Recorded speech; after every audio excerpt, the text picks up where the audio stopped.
Sexta-feira é dia da gente fazer aquela nossa tradicional volta por todas as notícias que foram foco das questões ambientais no Brasil e no mundo. Bora lá?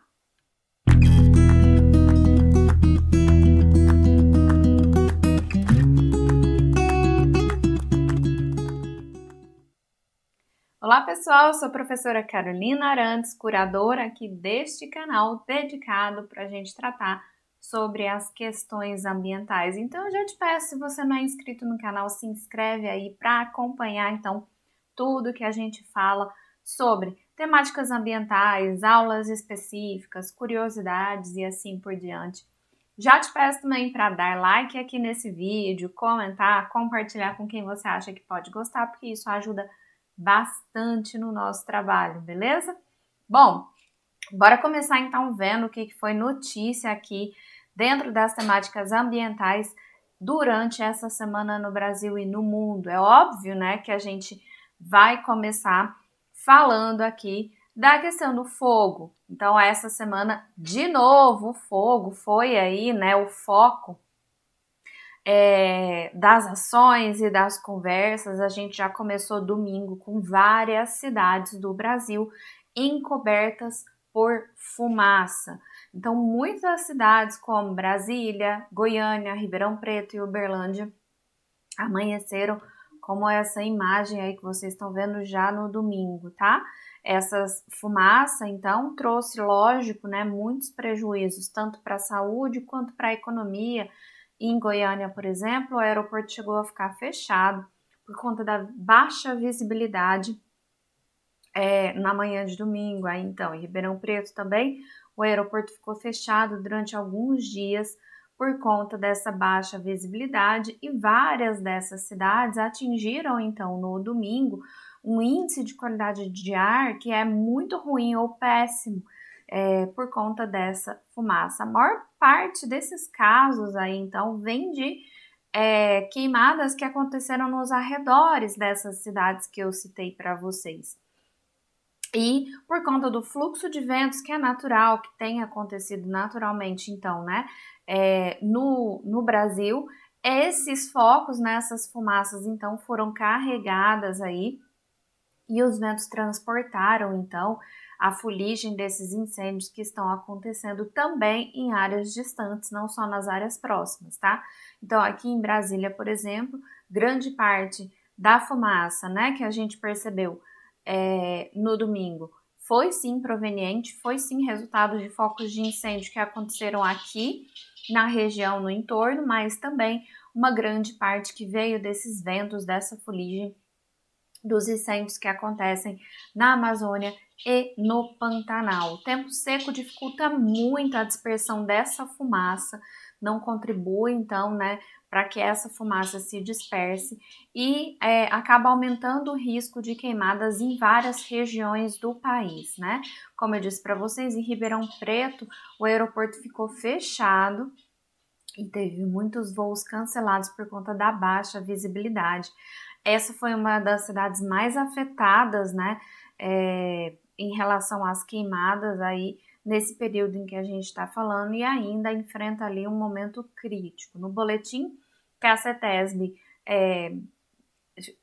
elaborou, divulgou, né, mostrou então ali, né, esse nível de qualidade do ar sendo classificado como nível péssimo nesse período de domingo ali, tá?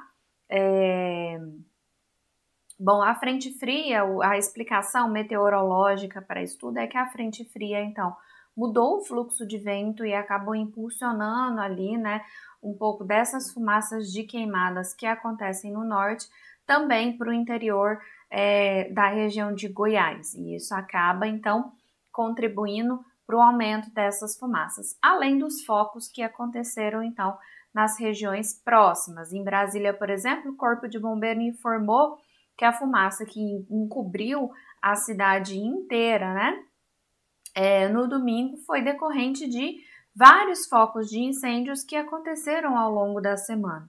Então, no sábado, a Corporação dos Bombeiros aqui de Brasília atuou em quase 40 ocorrências de incêndio florestal na região próxima, tá? Mas eles reforçam que também existe essa influência dos focos de incêndio, tanto da Amazônia quanto do Pantanal. E em São Paulo foi onde houve ali, né, a parte mais crítica, o momento mais crítico dessas questões de queimada, então, no final de semana passada, em decorrência, na maior quantidade das vezes aqui, o que foi possível, então, detectar por fogo criminoso, né, por fogo antrópico. Então, alguém que foi ali e iniciou esses incêndios, tá? A grande parte disso está relacionado com áreas, esses incêndios aconteceram em áreas de produção agrícola.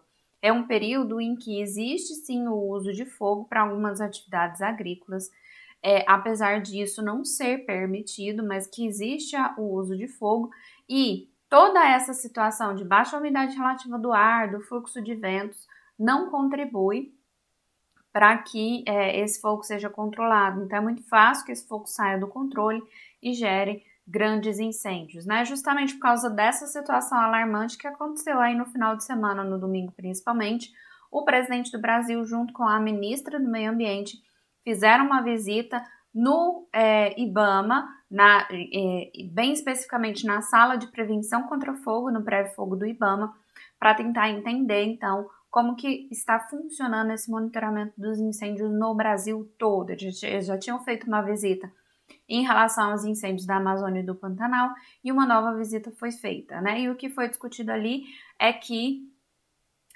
essas séries de incêndios que aconteceram ali precisam ser investigadas, né? E aí isso conta, inclusive, com a atuação da Polícia Federal para investigar esses incêndios, para apurar, então, possíveis incêndios criminosos, né, de ações criminosas que deram origem a esses incêndios. Algumas pessoas já foram presas na região de São Paulo, por atuação do governo de São Paulo, né? 2 pessoas tinham sido presas e aí teve uma terceira ao longo da semana, suspeitas então de iniciar esses incêndios de forma criminosa. Na maioria dos casos, a fumaça que encobre essa cidade vem aí então de incêndios próximos do local de ocorrência, que foi o caso, então, ali das cidades da região de São Paulo, tá? Que tiveram, inclusive, dificuldades no fluxo, né, de movimentação de trânsito, de carro, de rodovias e assim por diante, tá? Então, uma situação muito crítica no Brasil inteiro, em diversas cidades, e mostrando aí, então, que é impossível a gente fugir da discussão dessa temática de mudanças climáticas e do efeito super negativo do fogo para as nossas atividades humanas, tá?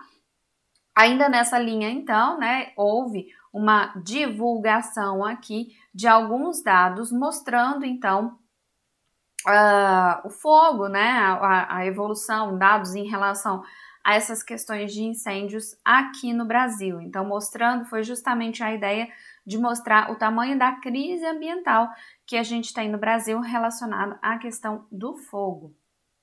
E a ideia de mostrar esses dados, né, da divulgação desses dados aqui, é justamente para alertar para que existe uma crise ambiental no país e essa crise é generalizada, né? Então a gente costuma muito debater sobre a questão do fogo, sobre as mudanças climáticas, queimadas e desmatamento pontualmente para a Amazônia, para Pantanal, para o Cerrado, mas a ideia desses gráficos é mostrar que existe sim uma discrepância muito grande dos padrões dos valores que a gente está observando de forma geral no Brasil todo. Então, esse primeiro gráfico mostra aí os focos de queimada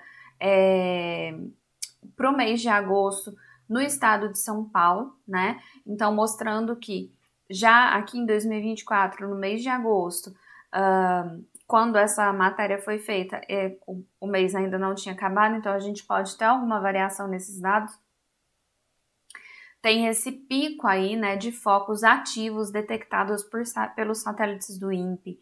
Então, um valor aí de mais de 3 mil focos ativos para o mês de agosto, que é um valor extremamente importante, né, uma coisa que foge bastante aí às tendências e ao que seria aceitável, inclusive, né?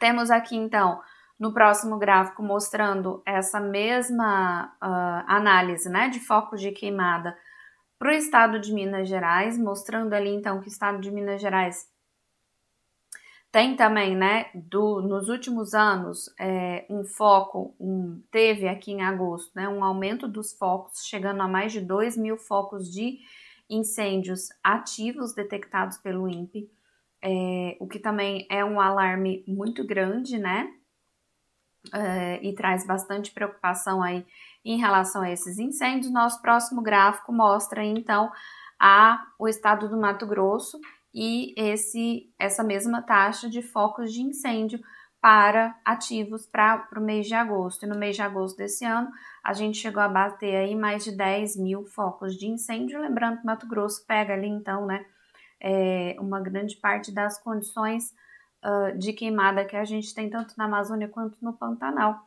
E isso acaba refletindo nesses focos de incêndio. De qualquer forma, 10.000 focos de incêndios ativos para o mês de agosto, que é um mês bastante seco, é uma preocupação grande e que precisa, que desperta esse alerta, mostrando sim essa generalização do problema ambiental no Brasil todo.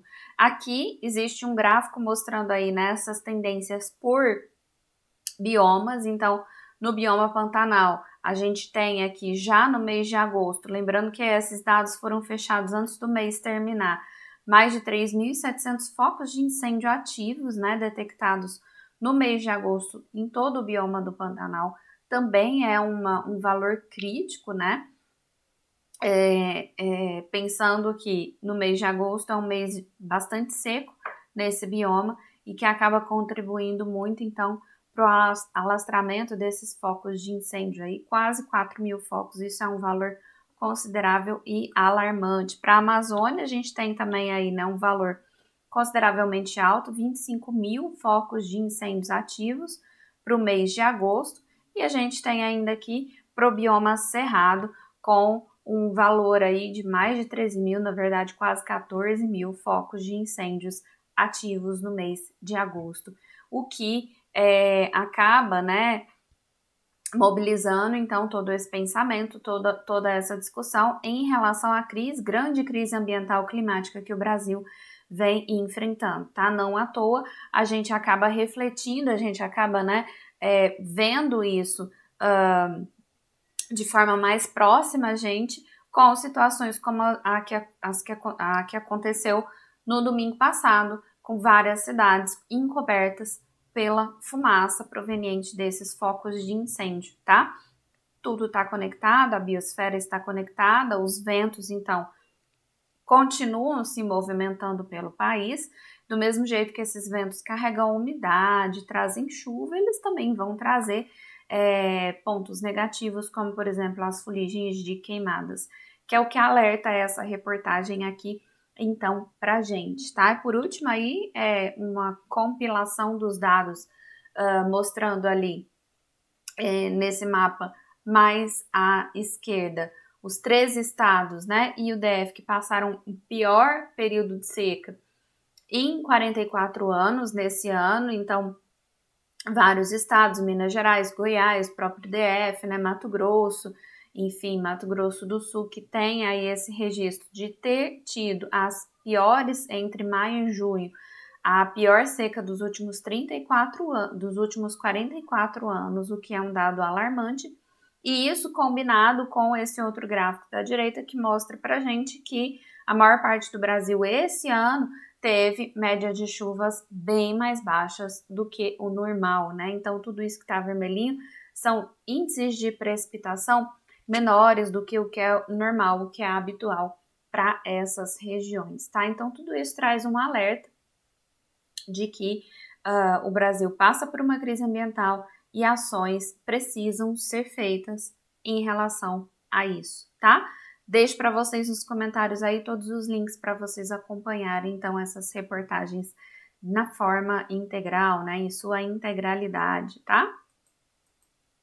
Outra notícia, então, que bem importante, que foi bem divulgada aí, é que o chefe da ONU, Antônio Guterres, ele deu um alerta essa semana sobre a questão do aumento do nível do mar e como isso vai afetar algumas ilhas do Pacífico, né? Então, em um evento que ele estava participando em Tonga, ele falou sobre esse aumento do Pacífico, né? Correlacionando aí, então, o aumento da temperatura do oceano, então tem tido esse aumento da temperatura do oceano, e isso vai acabar aumentando o nível do mar, fazendo com que algumas ilhas do Pacífico possam, inclusive, desaparecer. A expectativa é que tenha um aumento de uma taxa 3 vezes maior do nível do mar no mundo todo, né? E aí, então, lógico, algumas populações ficam mais vulneráveis por esse impacto do aumento do mar. Então, justamente essa discussão em Tonga, onde estava acontecendo esse fórum das Ilhas do Pacífico, trouxe luz, né, a essa que é uma questão importante, lógico, uma questão que não vai afetar só essas ilhas, mas neste momento a discussão é para esses povos mais sensíveis aí então, né? Então, o que o chefe da ONU diz é que esse aumento vai amplificar a frequência e a gravidade de algumas tempestades e inundações costeiras, que já são normais, mas que com o aumento do nível do mar vão se tornar ainda mais intensificadas. Isso pode gerar um prejuízo muito grande, não só material para as populações que vivem nessas regiões, como também econômico, né? Em questão de pesca, de plantações, contaminação de água doce e assim por diante. Então, tudo isso é um risco muito grande mundialmente falando, em especial ali, então, para essas áreas da Ilha do Pacífico, que era onde estava acontecendo esse fórum ali, né? Então, é uma questão importante que a gente precisa ficar de olho e que passa a ser discutida, então, aí como uma forma de alerta e de como que a gente vai responder. Acho que mais do que ter os alertas, né? Então, aqui já está comprovado, existe esse alerta, vai ter o aumento do nível do mar aí de até 15 centímetros em 2050. Então, como que a gente vai responder a isso? Da forma mais racional, sustentável e prática possível, né? Então, acho que tentar entender como conter os efeitos negativos disso e como que a gente vai responder a isso de uma forma mais prática, tá? Ainda nesse tema, deixo aqui também uma reportagem falando, então, né, de por que o Pacífico está mais quente e um alerta para esse avanço do aumento do nível do mar. Então, aqui mostra, na verdade, né, um relatório do IPCC mostrando esse aumento da temperatura do oceano, essa tendência de aumento da temperatura do oceano, e falando justamente que o que acontece? Quando a gente aumenta a temperatura do oceano, a gente vai também, então, acabar aumentando, expandindo essa massa de água, o que gera aí esse maior volume na média global, tá? O relatório ele traz uma conexão com vários fatores, dentre eles a concentração de CO2 na atmosfera, então ele traz inclusive um gráfico alertando aí pra gente, né? Esse aumento, né? Mostrando esse aumento, então, desde ali da era pré-industrial até agora, como que isso tem acontecido aí ao longo do tempo e mostrando a tendência desse aumento contínuo na média mensal de CO2 em partes por milhão que a gente tem de concentração no planeta. Além disso, lógico, a matéria também correlaciona aqui com as temperaturas, as ocorrências de eventos ambientais, eventos climáticos naturais, como é o caso do El Niño. Então, aqui tem uma comparação, né, em mapa do que seria ali a diferença de temperatura de um El Niño que ocorreu em 1997 e do El Niño que ocorreu no ano passado, mostrando uma significativa e acentuada aumento dessa temperatura ao longo dos anos, o que, lógico, né, acaba influenciando bastante aí na temperatura das águas, que aumentando de temperatura, aumentam o seu volume e aí acaba gerando aí essa elevação do nível do mar, né? Então, esse aumento aqui, ele representa 40% da causa do aumento do nível do mar, que é uma quantidade significativa aí então, tá? Então, fica esse alerta sobre essas previsões climáticas aí ao longo do tempo. Bom, temos ainda aqui uma notícia interessante mostrando que o Brasil, né, mostrando então um relatório do Observatório do Clima, falando que o Brasil precisa reduzir 92% das suas emissões para contribuir para a luta contra a crise climática. Então, em algumas semanas passadas, aí eu trouxe para vocês uma conversa que houve entre a ministra do Meio Ambiente e um representante do Reino Unido, falando sobre o Brasil tem que ser exemplo, o Brasil e o Reino Unido tem que ser exemplo, tem que ter metas mais rígidas, metas mais tangíveis para essas questões das mudanças climáticas. E aí, então, mostra que o Observatório do Clima vem, nesse sentido, mostrar que é preciso, sim, ter uma meta um pouco mais ambiciosa para que a gente consiga, então, o Brasil consiga efetivamente contribuir para o não aumento maior, né, da temperatura global no mundo todo, né? Então, o que o observatório fala é que o Brasil precisa adotar ações que são bem mais ambiciosas, que vai incluir comprometer-se a emitir somente 200 milhões de toneladas de CO2 equivalente por ano até 2035 e zerar completamente o desmatamento.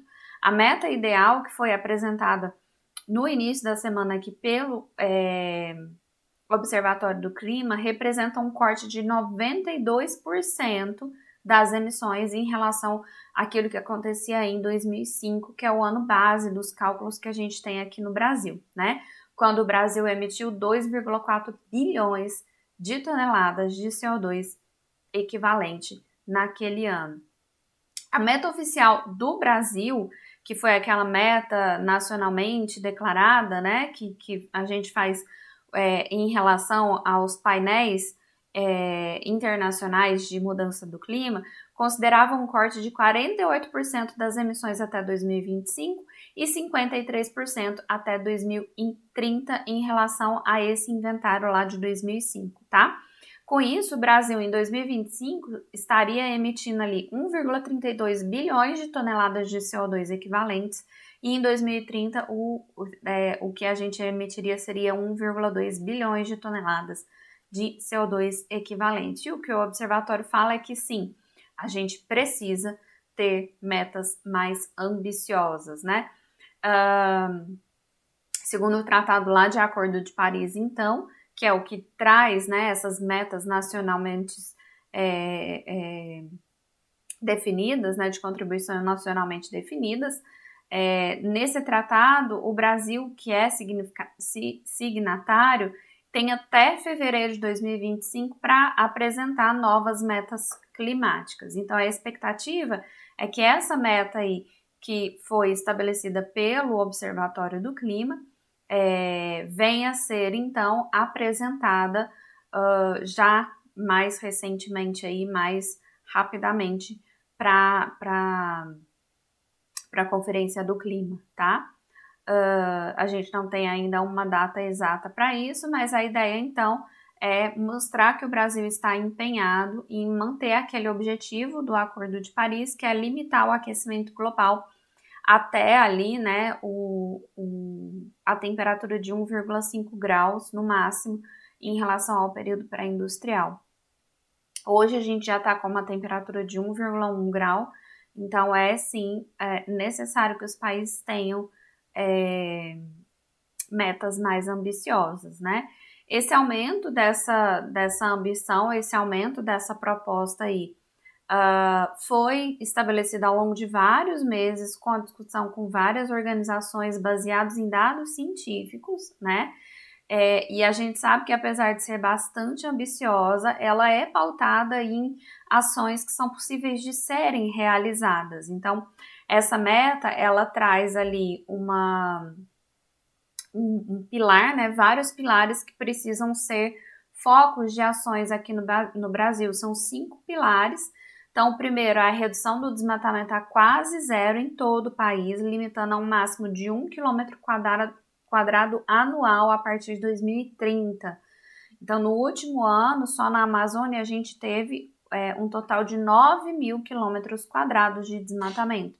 Então, a ideia, né, o primeiro pilar e o principal aqui é reduzir esse desmatamento a quase zero.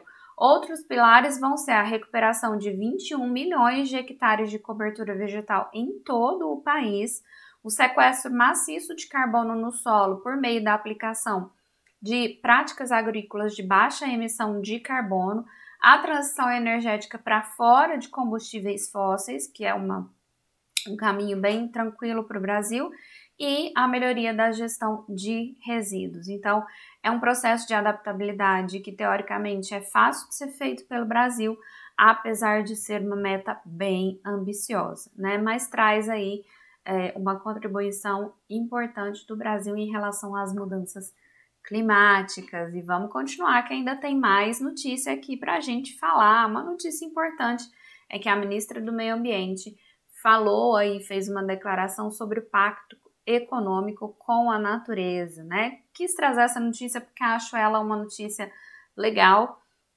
de ser debatida, principalmente para aquelas pessoas que estão prestando concurso, né? É um tema que tem bem a carinha, assim, de ser cobrado de alguma forma em concurso. Então, o que é essa proposta, né? Essa proposta é que exista um pacto econômico com a natureza, que vai ser assinado por empresários e economistas e vai reforçar o compromisso de ação integrada por um novo rumo para o desenvolvimento do Brasil. Então, a ideia aqui é que precisa ter uma iniciativa privada para acelerar essa adaptação do Brasil para uma economia mais verde, para uma economia mais sustentável e que esteja atenta, então, também a toda essa realidade ali das mudanças climáticas e de tudo mais, né? Então, o acordo foi assinado pelos 3 poderes e o pacto vai ser proposto por empresários e economistas, assim como o plano de transformação ecológica e o plano clima e meta de desmatamento zero até 2030. Então, além do compromisso de ter esse enfrentamento, né, alguns indicadores vão ser uma agenda urgente e relevante de implementação da transformação ecológica e de defesa do meio ambiente para a construção de um novo ciclo de prosperidade a partir de um modelo sustentável de desenvolvimento que seja compatível com o desafio dos presentes e futuros. Então, a ideia aqui é trazer para esse foco de discussão com o pacto econômico com a natureza, para esse foco de discussão, não só uma transformação institucional, né, do governo, mas também esse compromisso com o empresário e economistas para fazer esse movimento. Então, é importante para você que está aí prestando concurso estar atento a essas palavrinhas, né? Pacto econômico com a natureza, o que é isso? Plano de transformação ecológica, o plano clima, porque isso tudo pode vir aí, então, no seu concurso. E para a gente finalizar, que já está longuíssimo aqui esse nosso bate-papo, eu gosto sempre de trazer alguma notícia relacionada aos concursos. E a gente teve uma boa notícia ontem de que a ministra de Gestão e Inovação, que é a Esther Deck, ela autorizou, então, aquele aumento do número de vagas para os concursos ambientais, para as carreiras ambientais. Então, a gente falou também aqui em algumas semanas anteriores que a ministra do Meio Ambiente tinha feito esse pedido do aumento do número de vagas, inclusive justificando, né? Como justificativa desses compromissos que o Brasil assume, né, desse papel mais ativo do Brasil em relação às mudanças climáticas, a necessidade de ter mais vagas. E aí, então, a ministra autorizou esse aumento do número de vagas, né, passam a ser autorizadas. Então, a gente tem agora para o ICMBio a previsão de 350 vagas, sendo que 120 vagas vão ser para analistas administrativos e agora 230 vagas vão ser para analista ambiental, né? Todas essas vagas aí de nível superior. E no IBAMA, então, foi autorizado 460 vagas, todas também com exigência de nível superior, e a gente tem então agora 130 vagas para analista administrativo e 330 para analista ambiental. Então a gente teve um aumento sim importante, significativo no número de vagas aí, E a partir de agora, então, a gente tem todos aqueles trâmites que correm em relação ao concurso, que inclusive eu já fiz um vídeo aqui no canal explicando sobre isso, tá? Com os prazos específicos do momento da autorização. Então, conta agora como se o concurso tivesse sido autorizado agora, tá? Desta forma, então, a previsão é que tenha a contratação da banca ainda aqui em setembro, porque todos os trâmites aí, né, de licitação e tudo mais já estavam correndo, então as bancas para esses concursos devem ser contratadas ainda aqui em setembro, e a previsão é que o edital saia, então, a partir ali de dezembro. Ou seja, gente, provavelmente teremos prova no início do ano para esses dois concursos. É hora de você se preparar se o seu sonho é ser analista ambiental aí ou seguir essa carreira ambiental, tá bom? Falando sobre isso, tem aqui então material para sua preparação para o concurso, tem a mentoria específica disso. Se você tiver interesse, entre em contato para participar e para melhorar a sua formação aí então para esses concursos, tá bom? Com isso a gente encerra aqui então esse nosso giraço de notícias, porque teve muita notícia para a gente falar essa semana. Mas espero que vocês tenham gostado. Não se esqueçam de deixar o like, e se inscrever aqui no canal, de ficarem atentos a tudo que a gente solta por aqui. A partir de agora vai ser uma maratona aí de conteúdo, principalmente para quem vai se dedicar a esses dois concursos especificamente, tá? E a ideia é trazer o máximo de informação que a gente conseguir. Espero que vocês tenham gostado. E a gente se vê então na próxima semana ou em outros vídeos falando mais sobre os temas ambientais. Até lá, tchau!